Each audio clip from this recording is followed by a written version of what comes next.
Meanwhile, a strong message from Senator Lindsey Graham for President Trump on the border wall. Roll tape.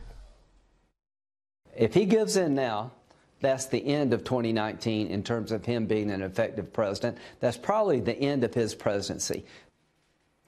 Joining us now, former White House Press Secretary Sean Spicer. Of course, we know the wall was the central part of President Trump's campaign. His base wants it, and I don't think he'll give up on it, will he, Sean? No, he won't give up. Good morning and Happy New Year, Charles. Happy New Year. I think you're right. This has been a central part of his campaign.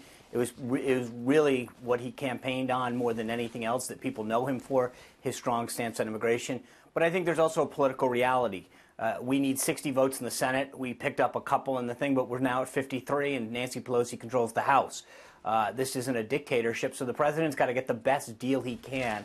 I think there's no question when it comes to his base and the American people, writ large, that they know that this has been a huge priority for the president, and he's fought hard for it.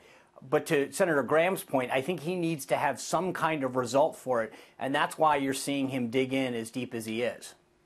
So part of this feels like it's become a game of semantics, that perhaps a compromise, which I would guess will happen at some point, they keep using now the term border security, maybe the slats, maybe fencing, whatever it is. But we are still talking about the ultimate deal has to include a border, a physical barrier on our southern border, right? Absolutely. And I think that the president has been right so far to shift the language away from the talk about a wall. This shouldn't be about a wall per se. What the president's been talking about, what the president's concern is about border security. It's about human trafficking. It's about the flow of illegal drugs over our southern border. And I think that if we can shift the language a little and talk about those shared priorities, the Democrats don't want to give into a wall. I mean, you used the word game, and I think you're absolutely right. This has become a game. The 54 senators voted for this under Barack Obama. So this is, for them, this is politics. They don't want to give in to Donald Trump. And so Nancy Pelosi keeps saying we're going to give zero for a wall. Well, maybe we have to change the language a little to get to that priority. But what the president needs to go into the next re-election is saying that I made border security, I made protecting our country my #1 priority, and here's how I've been successful at it.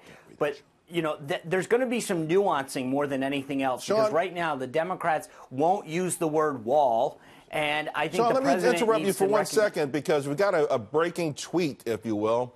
It's from President Trump on the wall, and I want to share it with the audience. The shutdown is only because of the 2020 presidential election. The Democrats know they can't win based on all of the achievements of Trump, so they are going all out on the desperately needed wall and border security and presidential harassment. For them, strictly politics. Your thoughts, Sean? He's right. I mean, I think that's the thing. If you put anybody else's name on this besides Trump, it would go through. It went through under Obama. This is a no-brainer, and I think we've lost control of the narrative. 54 senators, including Schumer, including all these other guys who are now opposed to it, voted for it twice in 2028 and 2013. And so the idea that it's anything less than politics is laughable, and we've got to make sure that people understand that. But the president's right. If his name wasn't on this, if this was the first year instead of right after a midterm, we wouldn't even be discussing this. It would fly right through. But the Democrats need to show that they're standing up to Trump.